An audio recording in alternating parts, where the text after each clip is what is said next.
Doa masuk masjid, Allahumma aftah li abwaba rahmatik, ya Allah bukakan untukku pintu-pintu rahmatmu. Terbukalah pintu-pintu rahmat. Biasanya saya masuk masjid, pintu masjid itu paling banyak 3, satu di kiri, satu di kanan, satu di belakang. Tapi ini pintu aja keliling. Manapun pintu yang mau kita masuk, doanya sama. Allahumma aftah li abwaba rahmatik, Allahumma aftah li abwaba rahmatik, Allahumma aftah li abwaba rahmatik. Tapi selesai salat lain doanya. Apa doanya? Allahumma inni as'aluka min fadlik, aku minta rezekimu. Kenapa waktu masuk ke dalam minta rahmat? Karena kita berkata Rabbighfirli warhamni, aku ni banyak dosa, aku ni banyak silap, aku ni banyak salah, rahmati aku. Tapi ketika keluar dari masjid, yang diminta adalah bukakan pintu-pintu rezekiku. Karena begitu keluar, orang langsung menuju usaha rezekinya. Dia ada toko, jaganya tokonya. Dia ada ruko, dijaganya rukonya. Dia ada kebun, pergi dia ke kebun. Dia ada tambak, pergi dia ke tambak. Dan saya dapat pesan dari kawan saya, nanti Ustadz Somad kalau mau makan udang, pergilah tempat Ustadz Sofyan Saha. Artinya apa yang bisa kita lakukan, kita laksanakan. Sekarang ada anak-anak dari Fakultas Pertanian dan Peternakan bercerita masalah membuat kolam ikan, bercerita masalah membuat tambak. Tapi bak kata seorang profesor, tak saya sebut namanya, apa kata dia? Banyak orang sekarang membuat tambak di atas kertas. Sarjana hebat, ukuran tambak ideal sekian meter kali sekian, dalamnya sekian, hebat dia. Tapi kalau ditanya mana tambak kau, ada pak, di mana? Nih makalah. Membuat tambak di atas kertas, tak bisa. Fakultas Pertanian hebat, cara menanam semangka yang baik, gemburkan tanahnya, masukkan bijinya, setelah itu dia pun bertunas, disiram dengan ini, dipakaikan ini, nanti akan sebesar ini. Pernah kau coba tanam? Enggak. Oleh sebab itu maka ini ilmu-ilmu terapan semua. Makanya masalah korma, ketika Nabi menengok ada orang yang melakukan pembuahan korma, apa kata Nabi? Antum a'lam bi umuri dunyakum, kalian lebih mengerti masalah urusan dunia, bercocok tanam, bertani dan berkebun. Silakan kalian berkreasi, silakan kalian berimajinasi, silakan kalian berinovasi dalam masalah pertanian, peternakan. Yang punya ibadah kambing kita, lahir anak akikah kambing, anak bersunat potong kambing. Apa pula bersunat potong kambing? Anak menikah potong kambing, hari raya haji potong kambing. Tapi yang beternak kambing siapa? Australia. Akhirnya kita pun mengimpor kambing. Sudahlah celana sobek kita impor dari dia, kambing pun kita impor juga dari dia. Bayangkanlah itu. Gandum, yang punya kebun gandum paling luas siapa sekarang? Amerika. Sampai-sampai menyiram gandum itu pun pakai helikopter. Bayangkan itu, saking luasnya tanaman gandum. Padahal yang menyuruh bercocok tanam itu Allah Ta'ala. Tapi alhamdulillah di Binjai ini nampaknya orang memang hobi bercocok tanam. Sampai di dalam masjid pun bertanam dia. Hebat. Usahlah Ustaz ajari kami masalah bercocok tanam. Ada pokok tak berbuah, ada pula buah tak berpokok. Ada semua di sini. Bapak Ibu yang dimuliakan Allah Subhanahu wa taala. Oleh sebab itu dalam Quran banyak sekali bercerita tentang tanam-tanaman, cerita tentang iman. Contohnya tanaman, kasajaratin thayyibatin, seperti pokok yang baik. Bagaimana pokok yang baik? Akarnya menghunjam ke dalam tanah, wa far'uha fis sama, pucuknya naik ke atas. Cerita tentang apa? Tentang iman. Cerita tentang iman tapi isinya tanam-tanaman. Cerita tentang sodakoh, tanam-tanaman. Bagaimana kalau kami bersodakoh pahalanya banyak? Banyaknya macam mana? Kama sali habbah, satu biji, ambatat sab'a sanabil, tumbuh 7 bulir 7 cabang. Wa fi kulli sumbulatin mi'atu habbah, dalam satu bulir ada 100. Satu tumbuh 7 berisi 100. Tumbuh 1, tumbuh 7, tumbuh 100. Kali 1 kali 7 kali 100, 700. Wallahu yudha'ifu liman yasha. Allah Maha Kuasa melipat gandakan lebih banyak daripada itu. Wallahu wasi'un alim. Allah itu maha luas karunianya. Maka yang hobi bercocok tanam, tanamlah. Tanam sawit, tanam karet, tanam getah, tanam jagung, tanam segala tanam-tanaman. Saya tak ada bakat bercocok tanam, Pak Ustaz. Saya tak mau berkubang dengan tanah, tai kambing, tai sapi, pupuk urea, pupuk macam-macam. Saya maunya yang bersih, menjaga toko. Maka selesai solat, fa idza qudiyatis shalah, kalau solat sudah dilaksanakan, fantashiru fil ar, bertebaranlah kalian di atas muka bumi Allah. Wabtaghu min fadlillah, carilah karunia Allah subhanahu wa ta'ala. Tapi jangan lupa, setelah engkau bekerja, kau tetap berzikir mengingat Allah. Wadhkurullaha katsira, berzikirlah mengingat Allah banyak-banyak. Mudah-mudahan kalian mendapat rezeki Allah. Mengapa Bapak Ibu bisa nyaman mengaji subuh ini? Kenapa besok ada pula kajian lagi? Subuh berjamaah, kajian duha, malam kajian tafsir bersama Ustadz Dr. Sofyan Saha. Mengapa orang bisa nyaman? Karena ada yang dimakan. Berapa banyak saudara-saudara kita pagi langsunglah dia bekerja, mencari barang-barang bekas, mencari makan-makanan bekas. Kenapa? Karena tak ada yang bisa untuk dimakan siang nanti, mesti dia mengais pagi ini. Oleh sebab itu, kada al-faqru, hampir saja fakir, hampir saja miskin, ayyakuna kufran, menjadi kafir. Antara fakir dengan kafir tipis, kafir, fakir. Hanya orang-orang fakir sajalah yang imannya bisa dibeli dengan baju bekas, imannya bisa dibeli dengan mie instan, imannya bisa dibeli dengan baleho, imannya bisa dibeli, suaranya pun bisa dibeli. Kita tengok di beberapa daerah di Indonesia, kalau sudah mau pemilu kada, disawernya duit 50.000, habis, selesai. Tapi di Binjai, orang yang ekonominya mapan, kalau ada calon anggota legislatif, calon bupati, calon wali kota, calon gubernur, dia siram 50.000, ambil uangnya, takkan kami coblos orangnya. Tak laku di Binjai. Di Binjai takkan laku duit 50.000. Kenapa? Karena orangnya ekonomi mapan. 500.000 tidak, 5 juta istikharah kami dulu. Bapak Ibu yang dimuliakan Allah subhanahu wa ta'ala. Oh, gitulah hebatnya ekonomi. Oleh sebab itu, ekonomi ini harus dibangkitkan kembali. Ternyata yang mengundang saya para entrepreneur, usahawan muda. Tadi malam pas sedang makan, tiba-tiba saya lihat ada macam sate. Mau saya tanya, tentu kita malu. Saya tak mau nanya, saya tengok aja. Oh, kalau tanya kan nampak bodoh kita. Apa? Nah, kan tidak pula kita tanya, apa ini? Dia main. Tengok, oh sate kerang rupanya.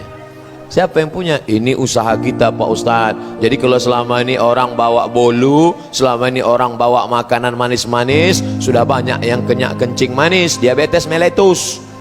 Maka kami sediakan nih kerang, sampai dibawa ke Bandung, ke Jakarta. Berapa lama tahannya? 10 jam.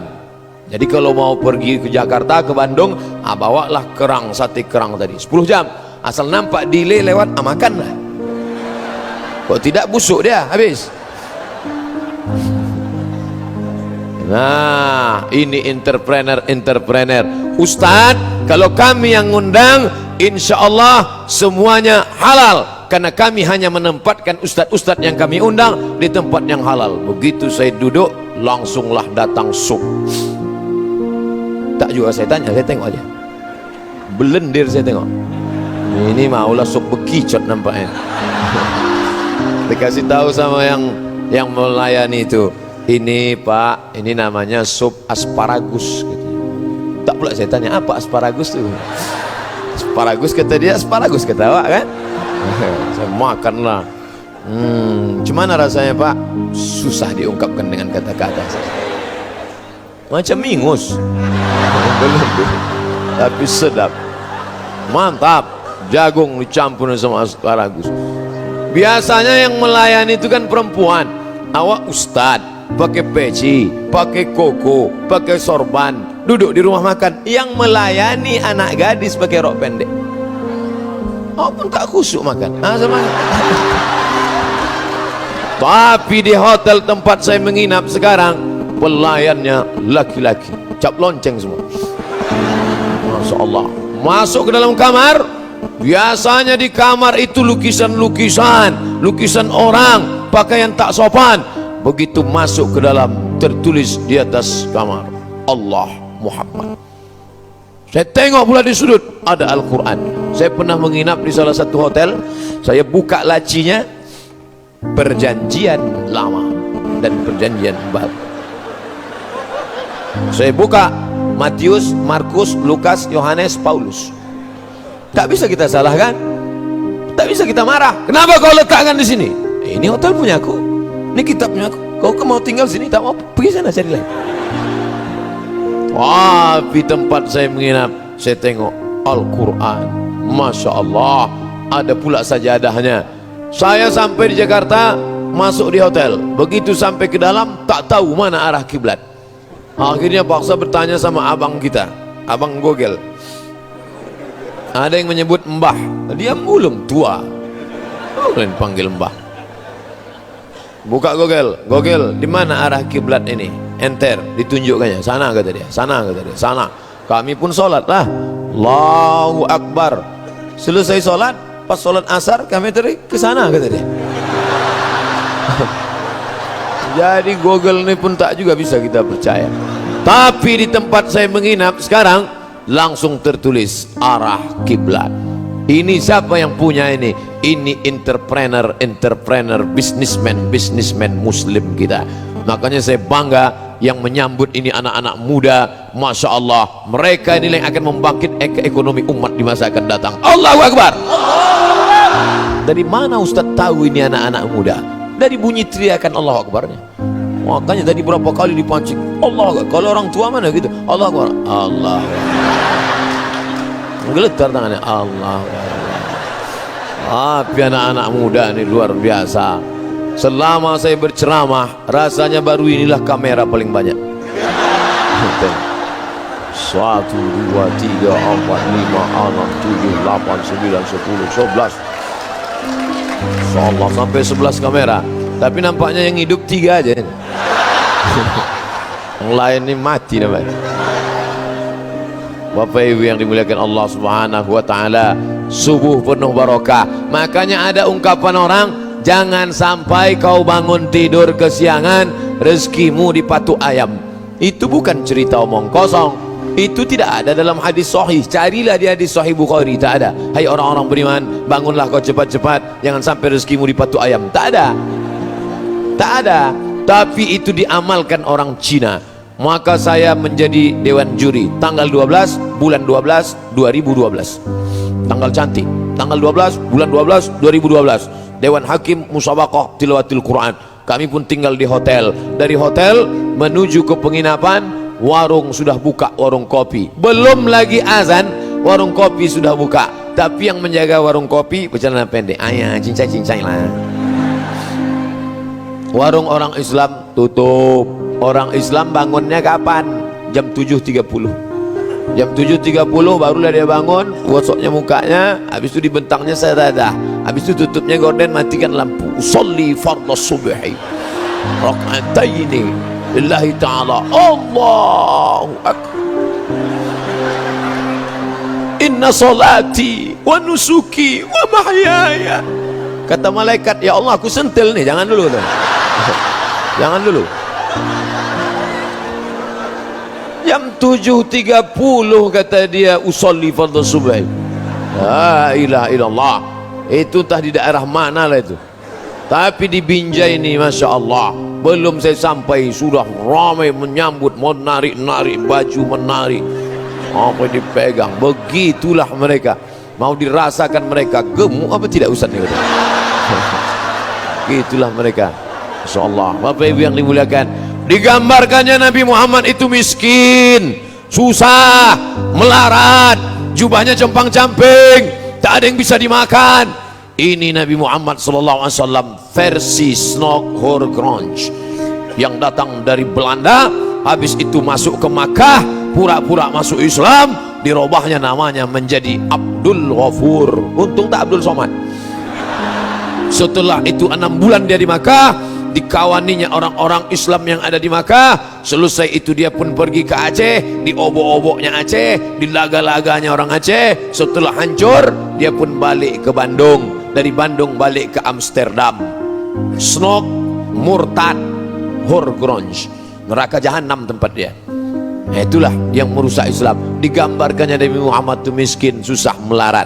Maka bacalah sejarah Nabi Muhammad SAW yang ditulis oleh para ulama. Yang paling tua Sirah Ibnu Ishaq, dilanjutkan oleh Sirah Ibnu Hisham, dilanjutkan oleh ulama-ulama sampailah ulama kontemporer. Syekh Muhammad Said Ramadan Al-Buti ada menulis, Syekh Al-Mukarram Mustafa Sibai ada menulis, ada pula yang ditulis oleh Syekh Muhammad Al-Ghazali ada menulis, ada pula macam-macam sejarah Nabi. Tapi yang the best, terbaik, ditulis oleh Syekh Safiur Rahman Al-Mubarak Furi dari India.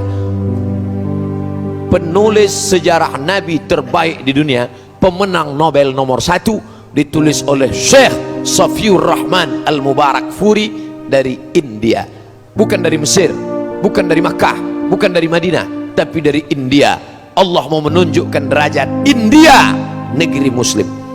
Peninggalannya Taj Mahal, ulamanya Al-Kandahlawi India, Maulana Ishaq India, Maulana Zakaria India, Safiur Rahman Al-Mubarak Furi India. Tapi anak-anak kita sekarang asal udah disebut India, tahu apa kau India? Amitabh Bachchan, Kuch Kutahe, Kavi Kaciham.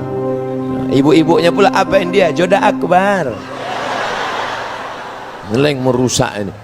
Apa ibu yang dimuliakan Allah Subhanahu wa taala, Syekh Safiur Rahman Al-Mubarak Furi dalam kitab Ar-Rahiq Al-Maktum yang pernah mendapatkan Nobel sejarah Nabi Muhammad terbaik, apa kata dia? Nabi Muhammad sallallahu alaihi wasallam menikah dengan Khadijah, maharnya isruna bakarah, 20 ekor unta.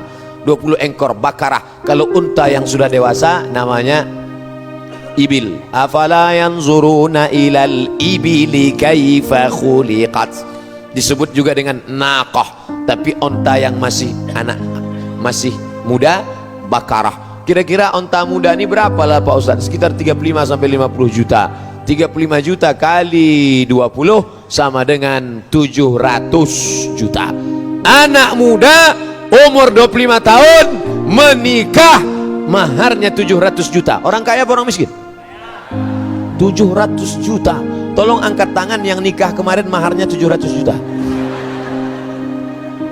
Menyesallah ibu-ibu yang kemarin nikah maharnya seperangkat alat sholat dan kitab suci Al-Quran. Itu masih untung. Ibu-ibu nikahnya dulu seperangkat alat sholat, seperangkat alat sholat dan kitab suci Al-Quran. Yang anak-anak muda ini sekarang, kupinang kau dengan bismillah. Gaya bolehlah. Wow, pergi tuh kok. Oh, halal tidak Pak, izinkan aku meminang anakmu. Berapa? Dengan bismillah. Bapak pigo balik. Bapak Ibu yang dimuliakan Allah Subhanahu wa taala. Jadi jangan katakan Nabi Muhammad itu miskin, susah, melarat. Itu kan sebelum dia jadi Nabi Pak Ustaz. Umurnya waktu 75 tahun, dia masih bisnis. Dia pekerjaan Nabi pertama membawakan kambing-kambing. Kalau bahasa Jawanya ngangon. Sampean arak lungonang di arak lungon ngangon kambing. Wedus iki wedus.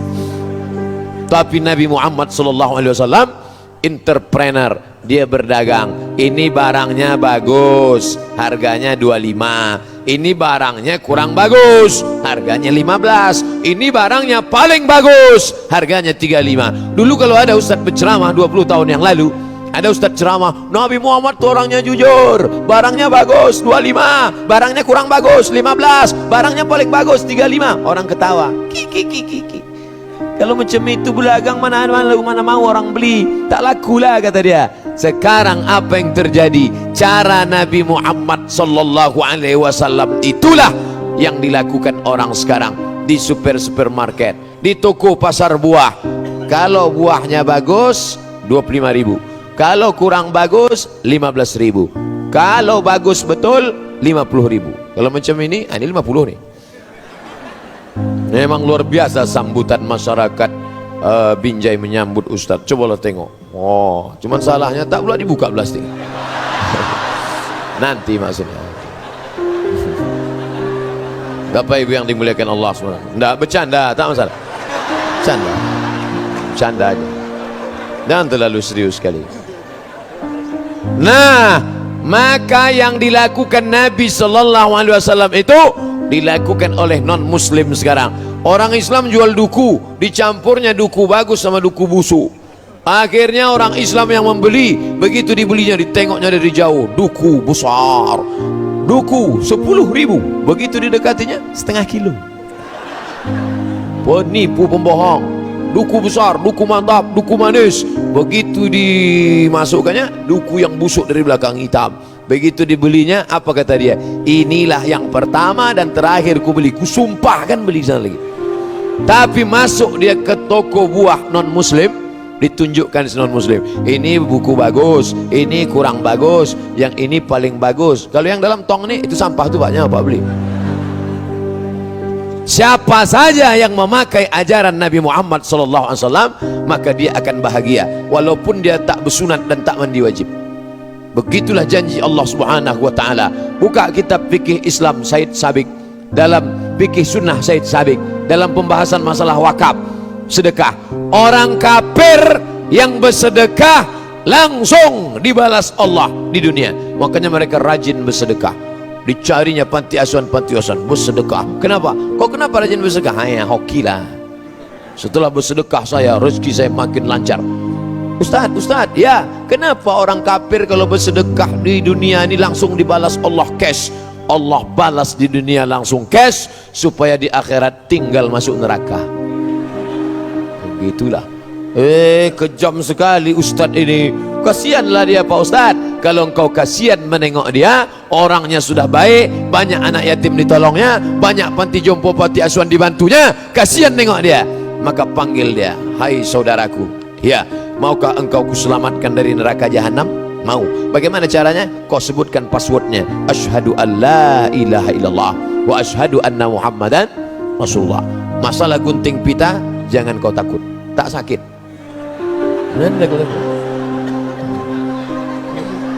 Nanti takut-takuti. Ini ustadz ini berceramah menggelegar mimbar.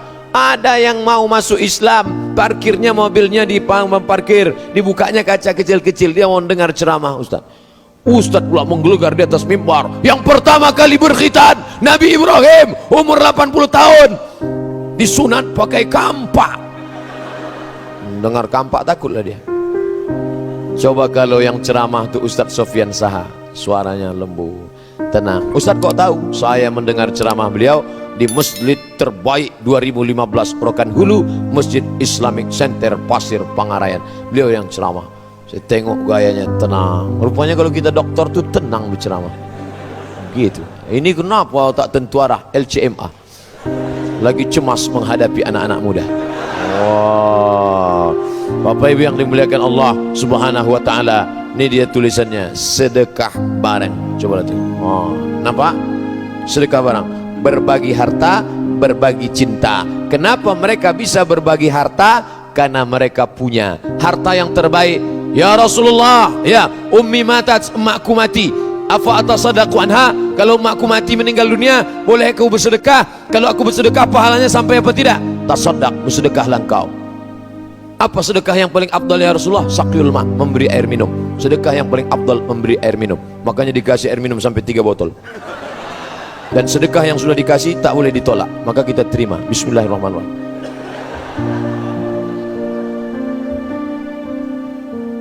Saya di mana-mana ceramah 60 menit. Sesuai yang tertulis di botol 600 ml. Asal habis 60 menit stop. Tapi rupanya cerita itu sudah bocor ke Binjai. Akhirnya mereka pasang 3 botol. Maulah 3 jam baru selesai. Gitulah hebat. Kenapa tidak bermerek? Ini kan jadi masalahnya. Kenapa tidak bermerek? Karena yang punya merek kafir. Ustadz nih ustadz provokator nih, provokatif ini. Kenapa ustadz bilang kafir, kafir, kafir? Tak boleh pakai kata kafir Pak Ustadz. Kalau tak boleh pakai kata kafir, gimana kita baca ayat? Qul ya ayyuhal non muslim. Ini bilang qul ya ayyuhal kafirun. La ayyuhal kafirun. Hai orang-orang kafir. La a'budu ma ta'budun wala antum abiduna ma'abud wala ana abidu ma'abadtum wala antum abiduna ma'abud lakum dinukum waliyadin. Kenapa tidak umat Islam yang paling banyak minum air, yang menceritakan manusia diciptakan dari air, yang menceritakan kulla syai'in hayy, yang diciptakan daripada air, yang diceritakan sedekah paling afdal adalah air. Utsman bin Affan bersedekah wakaf sumur air. Kenapa tidak memproduksi air mineral, air bersih, padahal yang punya air kita, yang mengalirkan air kita, dan yang buang air pun kita. Tapi kenapa kita tidak memproduksi air? Pertanyaan besar umat Islam. Maka di masa akan datang, yang sudah kuliah Fakultas Ekonomi, silakan. Kau sekolah di mana? Saya ngambil ekonomi Pak Ustadz. Fakultas apa? Fakultas Ekonomi. Detailnya apa? SEAK, Sarjana Ekonomi Akuntansi. Lanjutkan. Ini sekarang umat Islam ini sekuler, liberal. Kalau belajar hadis masuk surga, belajar fikih masuk surga, belajar tafsir masuk surga, belajar ekonomi masuk neraka, belajar bahasa Inggris masuk neraka. Ini orang konservatif tak tentu arah. Islam ini mengajarkan kita semua ilmu datang dari Allah.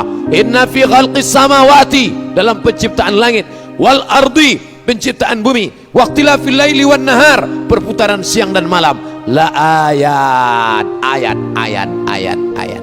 Ustadz Somad, ya, saya sekarang Fakultas Ekonomi Pak Ustadz, rencana mau ngambil S2 Ekonomi. Saya lanjutkan apa berhenti? Lanjutkan. Untuk apa Pak Ustadz? Engkaulah yang akan membangkitkan ekonomi umat di masa akan datang. Ini banyak anak-anak muda ini, setelah dia hijrah, bawaannya mau mati aja.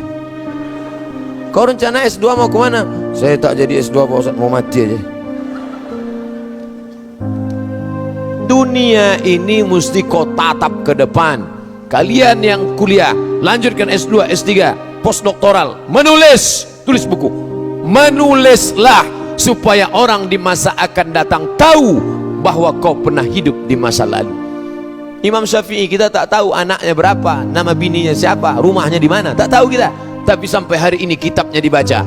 Usul fikih Ar-Risalah, fikih Al-Um dibaca orang, murid-muridnya melanjutkan. Datang Rabi Al-Muradi, datang Imam Al-Muzani, datang Imam Al-Buwaiti, datang generasi selanjutnya Imam Ar-Ramli, datang berikutnya Imam An-Nawawi, datang berikutnya Imam Ibnu Hajar Al-Asqalani, datang berikutnya Imam Al-Hafiz Jalaluddin Abdurrahman As-Suyuti, bersilsilah sampailah sekarang. Kenapa? Karena menulis, menulis, menulis. Orang baru bisa menulis fokus kalau ekonominya mapan, adem, ayam, tentram, perut dalam keadaan kenyang. Gimana mau menulis perut lapar? Tapi kalau dia tenang, tapi jangan pula terlalu kenyang. Karena kata pepatah Melayu, kalau tegang urat perut, maka kendurlah urat mata. Ini urat perut ini kalau terlalu tegang, itulah bawaannya. Kalau yang berceramah itu kenyang, kata Imam Al-Ghazali, efek dari perut kenyang, yang dicakapkan itu tak masuk ke hati orang. Jadi kalau Bapak Ibu pengajian, ini selesai pengajian ini nanti pulang ke rumah, coba pikir-pikir sejenak, masuk tak gaji? Kalau masuk, alhamdulillah. Kalau tak masuk, ada dua kemungkinan. Kalau tidak, yang berceramah itu kenyang, yang mendengar itu kenyang. Ustadz Somad tadi udah makan, udah. Habis makan dulu baru saya kemari. Kenapa Ustaz makan? Disediakannya makanan, tak saya makan. Oleh sebab itu maka orang Islam itu perutnya mesti diisi. Cara mengisinya dengan cara makan yang baik. Kulu, makanlah. Wasrabu, minumlah.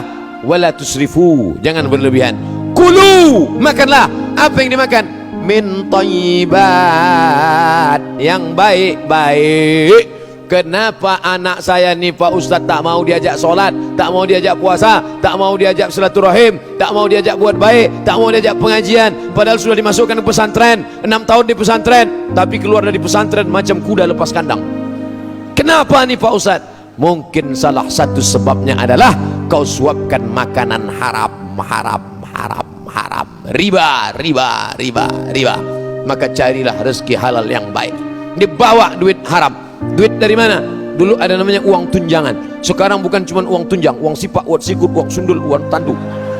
Wah, jurusnya namanya jurus gayung. Cedok sana, cedok sana, cedok sana, cedok sana, cedok sana. Dibawa pulang ke rumah, dibelikan ke beras masuk ke rice cooker, dicuci, habis itu picit, dibuka, langsung masak nasi, disuapkan ke anak. Makan ya nak. Allahumma barik lana fima razaqtana wa qina azabannar. Rupanya yang dimakan tadi haram. Satu piring nasi berubah setetes darah masuk ke dalam jantung, disemburkan jantung, naik ke atas otak. Darah yang naik ke otak, maka isi otak itu pun haram. Bapak Ibu hafal semua ayatnya. Nasiyatin kadzibatin khati'ah. Nasiyatin, yang mana nasiyatin itu? Kalau nampak anak bayi kecil bergerak-gerak, itulah nasiyatin. Ubun-ubun. Nasiyatin kadzibatin, pembohong. Khati'atin, pelaku dosa. Yang berdosa itu kan tangannya, yang berdosa itu kan kakinya, yang berdosa itu kan telinganya, yang berdosa itu kan biji matanya. Kenapa yang disebut berdosa itu ubun-ubunnya? Karena ternyata ubun-ubun inilah yang memerintah.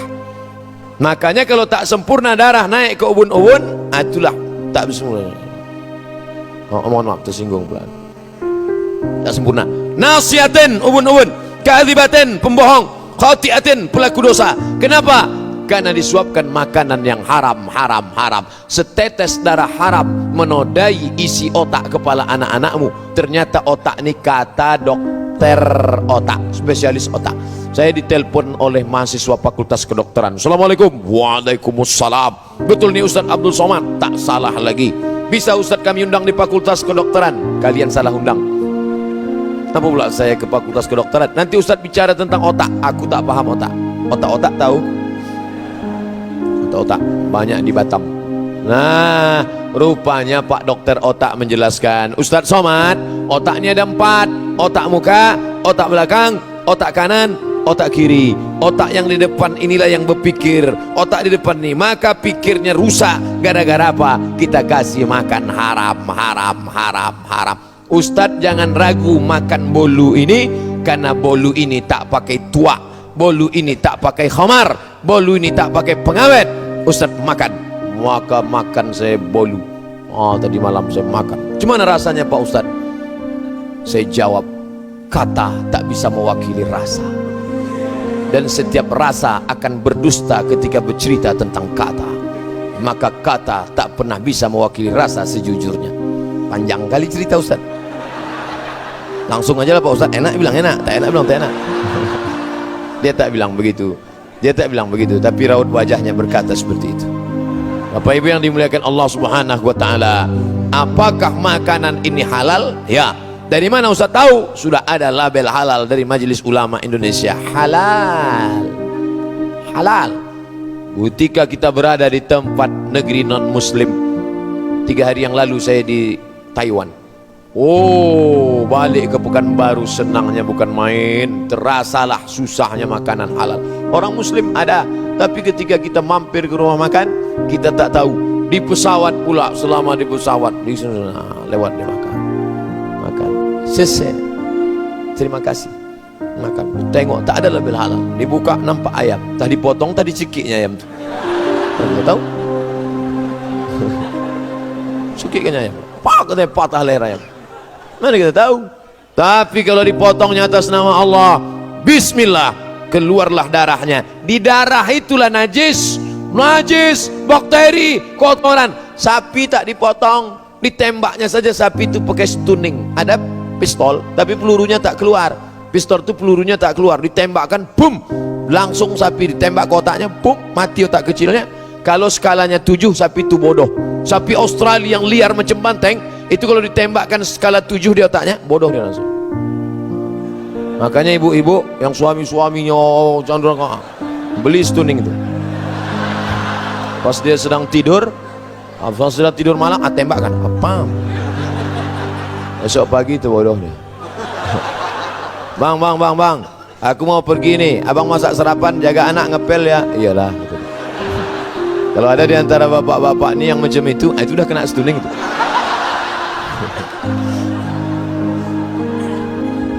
Tapi kalau skalanya dinaikkan 8, 9, 10, sekali tembak, pup, mati. Mati sapi, darahnya tak keluar. Darah bercampur dengan daging, itulah dia bergumpal biru-biru. Akhirnya dipotong daging. Tadi pakai mesin pula, dipotong, dikerat, lalu kemudian diletakkan di atas api. Tak masak, masukkan ke roti, kasihnya saus, makan, wow, barbecue. Begitu selesai dimakan, mata berkunang-kunang, kena penyakit apa namanya? Medco. Med sakit, ko sapi, medco sapi gilo. Oleh sebab itu datanglah ajaran Islam mengajarkan bagaimana caranya. Disembelih bismillah, Allahu Akbar. Pisaunya ditarik dari bawah. Pisau tarik dari bawah. Bismillah. Kenapa tak dari atas ke bawah? Kalau dari atas menyembur darahnya ke atas. Ustadz pernah motong? Enggak. Tahu dari mana? Kata orang begitu. Saya golok ada di rumah. Ustadz, belilah golok ini. Berapa harganya? 500.000 untuk persiapan hari raya kurban. Oke, ada, saya beli. Begitu dah saya potong, menengok wajah sapi itu, tak sampai hati saya. Saya ini walaupun ceramah keras, tapi hati saya lembut. Menengok sapi itu tak sampai hati saya. Gimana Pak Ustadz? Ustadz yang motong? Kalian yang motong. Kalian yang potong. Tapi kalau udah masak, tak pula sampai hati kita meninggalkannya kan? Itu pula dia. Bapak Ibu yang dimuliakan Allah Subhanahu wa taala. Suatu ketika datanglah orang menelpon saya. Assalamualaikum. Waalaikumsalam. Suaranya tersengal-sengal seperti orang habis berlari. Assalamualaikum Pak Ustaz. Assalamualaikum Pak Ustaz. Waalaikumsalam. Ini ada kambing ditabrak mobil Pak Ustaz. Terus gimana? Mau kami sembelih? Boleh Pak Ustaz. Langsung sembelih, langsung sembelih. Takutnya mati nanti. Yalah, disembelih. Selesai sembelih, mati kayak. Lupa saya nanya, kambing siapa? Cara motongnya sudah benar, cuma punya siapa? Ini halal, jambu ini halal, anggur korma ini halal, jeruk ini halal, tapi apakah punya siapa? Ini banyak orang sekarang tak tahu, tak jelas punya siapa. Punya siapa? Asal sudah diletakkan di meja, punya ustadz lah itu dah. Tak perlu pula pakai penyerahan, aku serahkan ini tunai, tak perlu. Urf, itulah berlaku urf. Asal sudah kami letakkan, tak perlu tanya-tanya lagi. Bapak Ibu yang dimuliakan Allah Subhanahu wa taala, maka kita jaga ini, jaga makananmu. Kau jaga makananmu, takun mujabud da'wah. Kau jaga makananmu, doamu akan makbul. Makanan yang halal mempengaruhi doa. Allahumma adina fi man hadain, amin. Wa afina fi man afain, amin. Kata Nabi SAW, rajulun, ada orang, as'as, rambutnya kusut, aghbar, berdebu. Kenapa rambutnya kusut dan berdebu? Tak mandi-mandi. Kenapa dia tak mandi? Takut kalau dia mandi rambutnya gugur, bayar dam. Dia sedang dalam keadaan ihram, musafir, perjalanan panjang. Ya muddu yadayhi ila sama', diangkatnya tangannya ke langit. Ya Rabb, ya Rabb, ya Allah, ya Allah. Tapi doanya tak dikabulkan Allah. Kenapa? Mat'amuhu haram, makanannya haram. Masrabuhu haram, minumannya haram. Kalau gitu tak usah belikan makanan, tak usah belikan minuman, lalu belikan pakaian, belikan jilbab. Malbasuhu haram, pakaiannya haram. Wa ghuziya bil haram, disuapkan makanan haram. Makanya saya kalau diundang oleh lembaga-lembaga riba, koperasi riba, kerjasama riba, bank riba, diundangnya saya, Ustaz ceramah, saya tak bisa datang, tolonglah Pak Ustaz. Saya tak bisa datang, tolonglah Pak Ustaz. Lama-lama capek saya, yalah aku datang. Dikasihnya air minum, tak saya minum. Riba, gimana saya minum? Ustaz tak minum? Tidak. Dikasihnya kue, tak saya makan. Dikasihnya duit, saya bawa. Duit itu saya kumpul banyak-banyak. Ini dari koperasi riba, ini dari bank riba, ini dari kumpul banyak. Pas mau puasa, saya bagikan ke fakir miskin. Sikit-sikit pula kecil, bagi-bagikan aja lah. Tapi kalau banyak, itu tak susah. Ini Pak Ustadz banyak, ini tak riba Pak Ustadz. Ulama tak sepakat dalam masalah. Ada beberapa mazhab, ada Hanafi, ada Maliki, ada Syafi'i, ada Hambali. Bapak Ibu yang dimuliakan Allah Subhanahu wa taala. Nah, kalau sudah duit banyak, barulah cerita pembangunan masjid yang indah, Masya Allah. Itulah gunanya pakai kubah. Ini kubah namanya, kubbahtun, kubah. Kenapa pakai kubah? Karena arsitektur melengkung. Kan melengkung kubah nih. Kalau melengkung tak perlu ada tiang di tengah.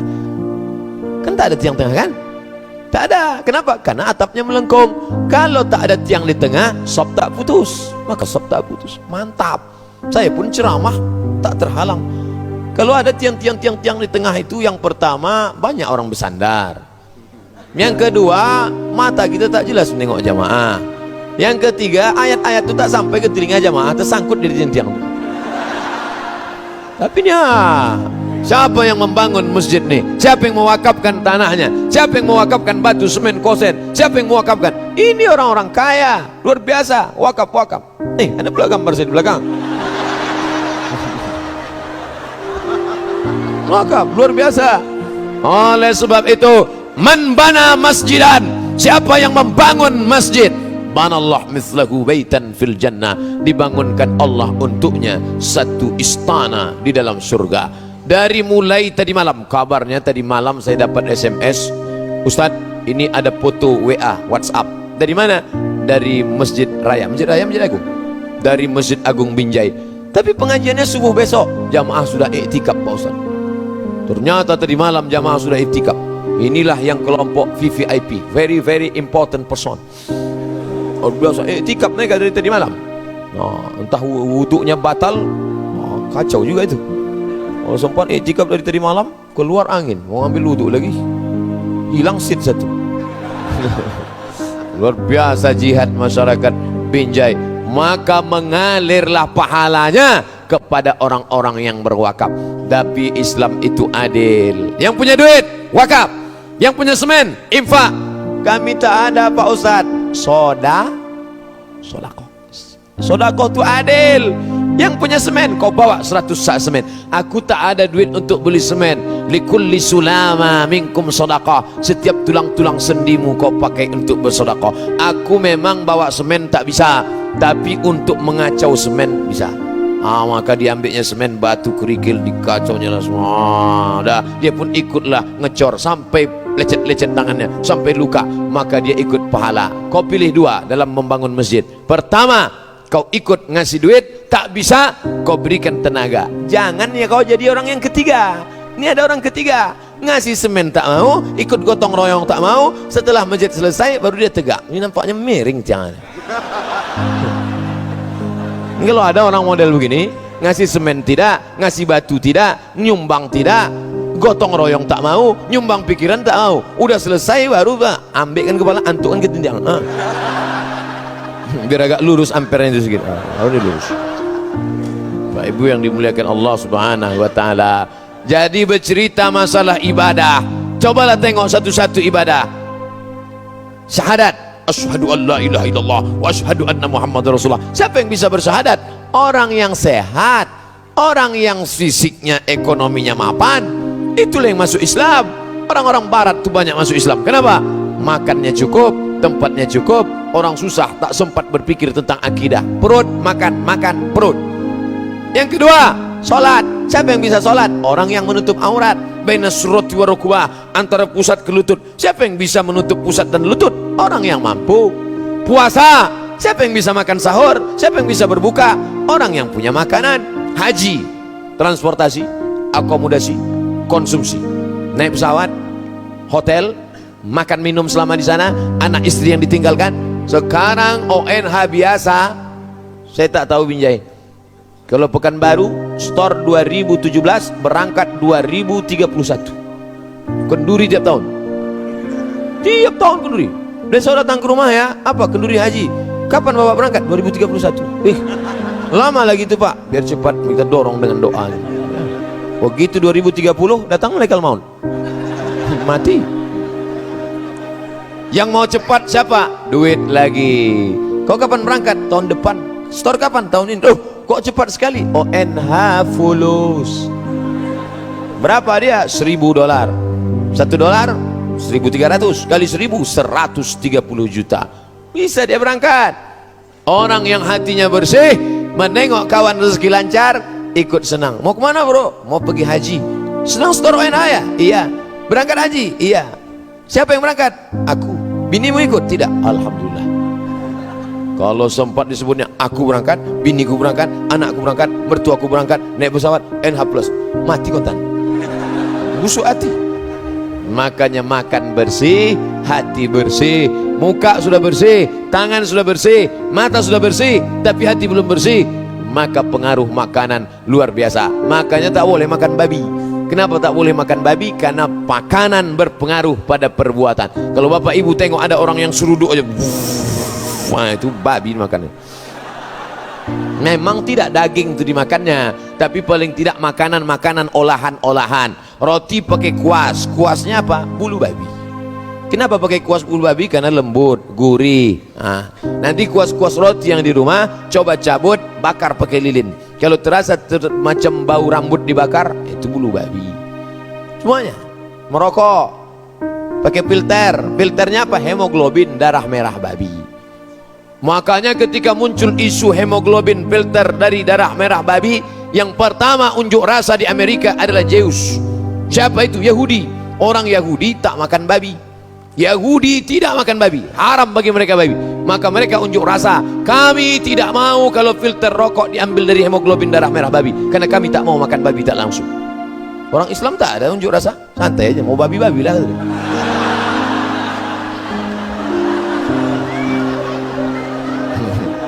Bapak ibu yang dimuliakan Allah subhanahu wa ta'ala, maka yang sudah punya duit santuni anak yatim. Itu beda orang Islam sama orang kafir. Kalau orang Islam ada duit bangun masjid, ada duit bangun panti asuhan, ada duit bawa ke panti jompo, ada duit bangunkan untuk panti untuk yatim. Tapi kalau orang kafir nak tumpuk jama'a malau wa'addadah. Jamaah kumpul, ad-dadah, hitung. Kerjanya cuma dua, kumpul, hitung. Maka jangan heran dia duduk temenung sendiri. Apa itu? Itulah kerjanya, kumpul, hitung. Tiba-tiba tak ada angin, tak ada hujan, stres, mati, selesai. Orang Islam tidak. Kenapa asik kau mengurus toko ruko? Kenapa asik berdagang ternak ikan, ternak lele, ternak ayam, ternak merpati, ternak puyuh? Kenapa? Karena aku ingin supaya ini banyak berbagi. Maka yang sudah punya bisnis silakan. Kamu banyak kebun sawitmu? Tak banyak Pak Ustaz. Berapa hektar? Malu saya nyebutnya sama Ustaz. Sebutlah. Ya sejauh mata mandang lah Pak Ustaz. Masya Allah. Kau tanam apa? Aku tanam karet getah Pak Ustaz. Berapa hektar? Tak banyak Pak Ustaz. Sebutlah sama Ustaz, apa salahnya? Ya cukuplah untuk 70 keturunan Pak Ustaz. Mantap. Inilah yang akan selamat di masa akan datang. Membangun masjid, gotong royong, hatinya tenang, sholatnya khusyuk, membantu orang susah. Balik dari pengajian ini, cari MDA nanti sore. Habis sholat zuhur, pergi ke MDA. Assalamualaikum Pak Kepala MDA. Ya, berapa guru yang belum digaji? Berapa anak yatim yang belum bayar uang sekolah? Berapa pakaian yang compang-camping? Nih, tunjukkan daftarnya. Ini daftar. Nih. Bapak mau bantu? Enggak, mau nengok aja. Kau bantulah. Itulah yang akan menolong engkau di hadapan Allah Subhanahu wa taala. Kullu mri'in, semua orang di dunia tahta zilli shadaqatihi. Sekarang enak kita bernaung. Saya tadi dari Hotel Saka kemari bernaung dalam mobil. Merek mobil tak boleh sebut, menjaga kode etik jurnalistik. Sampai di sini bernaung pula di atap masjid. Kubah kokoh, hebat, mewah, lampunya cantik. Sayang tak menyala. Keluar dari sini, masuk lagi nanti ke tempat jamaah. Pokoknya ada tempat bernaung, tapi nanti di sana tak ada tempat bernaung. Jangankan atap masjid, jangankan atap hotel. Wa takunul jibalu kal ihnil. kal'ihnil mau, bulu kambing yang dihembus angin. Gunung Singgalang, Gunung Bromo, Gunung Kidul, Gunung Sinabung, macam bulu kambing yang dihembus angin, tak bermakna. Yang kaya-kaya, yang menyimpan emas, yang tabungan emas, macam bulu kambing dihembus angin, tak bermakna. Lalu tempat kita bernaung di mana? Tempat bernaung adalah sedekah. Sedekah yang dulu menginfakkan, mewakafkan kubah. Berapa dia dulu wakaf kubah? Berapa kau wakafkan kubah itu dulu? 500 juta. Maka tempat dia pun akan di bawah naungan. Macam inilah misalnya. Kau berapa dulu? 50 juta flyover. Kau dulu berapa? 5 juta. Itu plafon lah. Plafon. Kau berapa?